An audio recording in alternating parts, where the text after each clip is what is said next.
Daddy Long Legs by Gene Webster.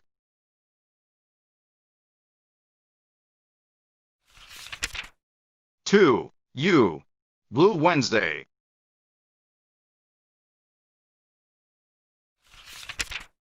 The first Wednesday in every month was a perfectly awful day, a day to be awaited with dread, endured with courage and forgotten with haste.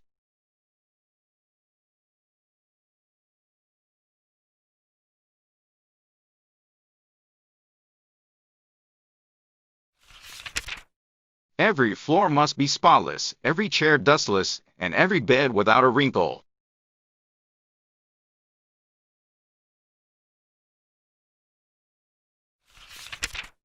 "97 scoring little orphans must be scrubbed and combed and buttoned into freshly starched ginghams, and all 97 reminded of their manners and told to say, 'Yes, sir,' 'No, sir,' whenever a trustee spoke.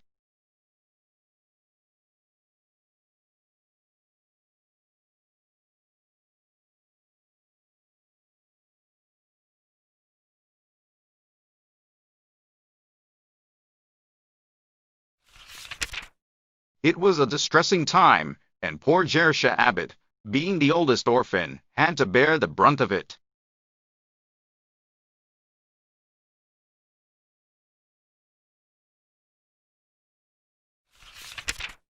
But this particular first Wednesday, like its predecessors, finally dragged itself to a close.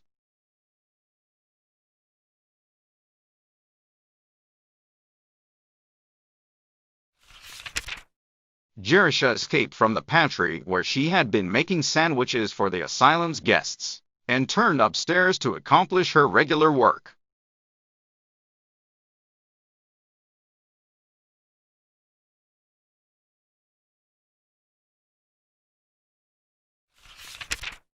Her special care was room F, where 11 little tots, from 4 to 7, occupied 11 little cots, set in a row.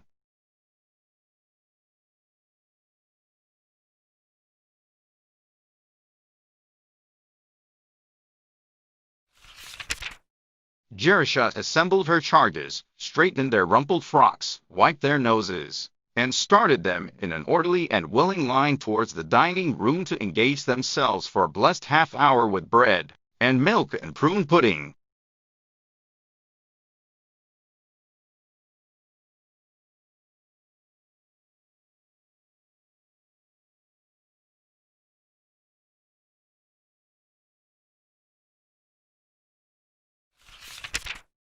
Then she dropped down on the window seat and leaned throbbing temples against the cool glass.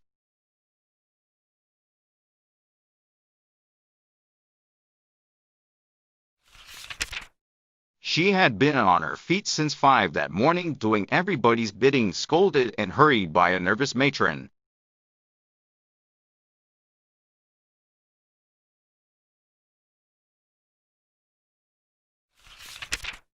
Mrs. Lippett, behind the scenes, did not always maintain that calm and pompous dignity with which she faced an audience of trustees and lady visitors.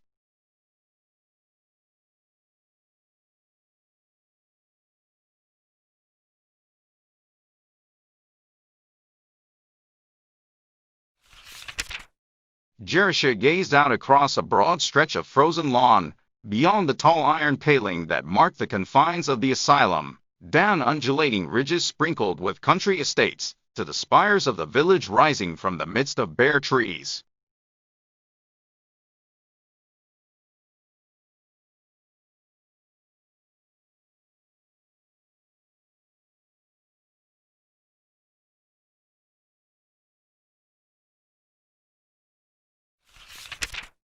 The day was ended quite successfully, so far as she knew.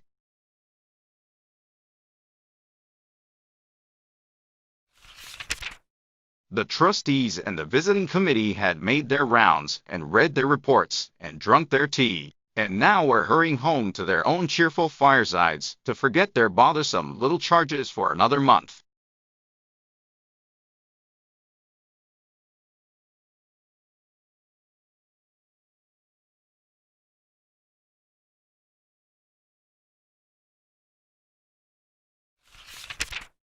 Jerusha leaned forward, watching with curiosity and a touch of wistfulness the stream of carriages and automobiles that rolled out of the asylum gates.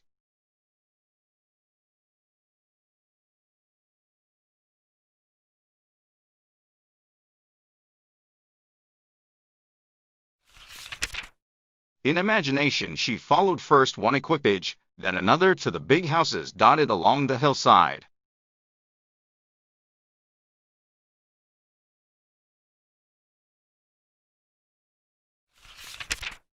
She pictured herself in a fur coat and a velvet hat trimmed with feathers, leaning back in the seat and nonchalantly murmuring home to the driver.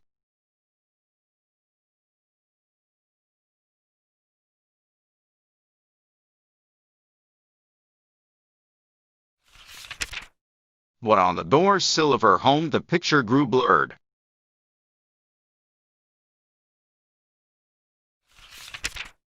Jerusha had an imagination, Mrs. Lippett told her, that would get her into trouble if she didn't take care. But keen as it was, it could not carry her beyond the front porch of the houses she would enter.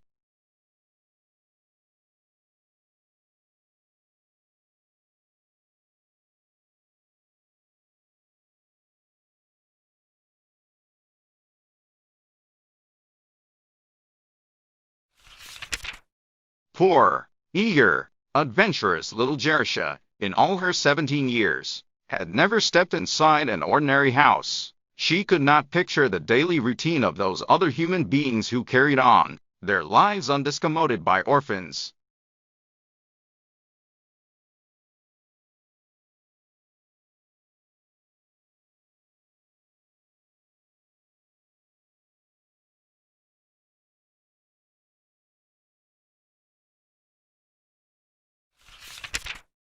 Jairu Shah Abbat. You are wanted in the office, and I think you'd better hurry up.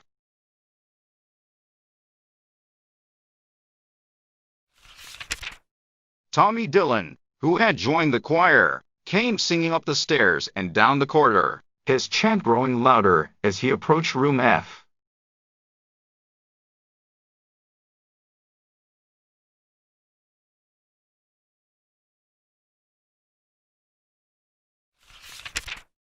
Jerusha wrenched herself from the window and refaced the troubles of life.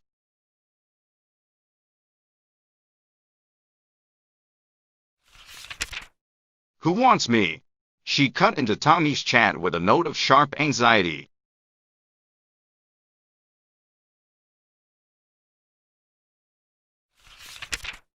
Mrs. Lippett in the office, and I think she's mad.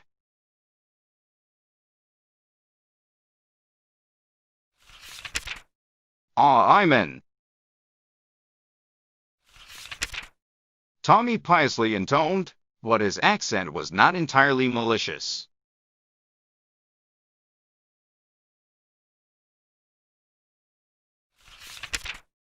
Even the most hardened little orphan felt sympathy for an erring sister who was summoned to the office to face an annoyed matron, and Tommy liked Jerusha even if she did sometimes jerk him by the arm and nearly scrub his nose off.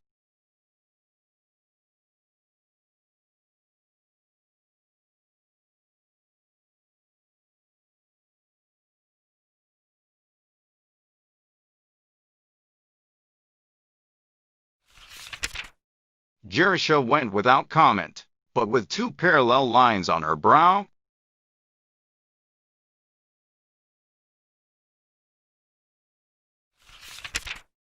What could have gone wrong, she wondered.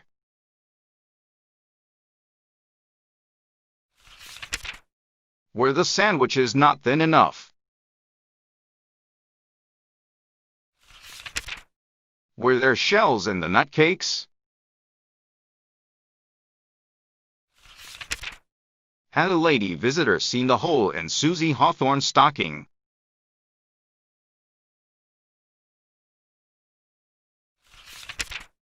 Hannah horrors. One of the Trubig little babes in her own room F sauced a trustee.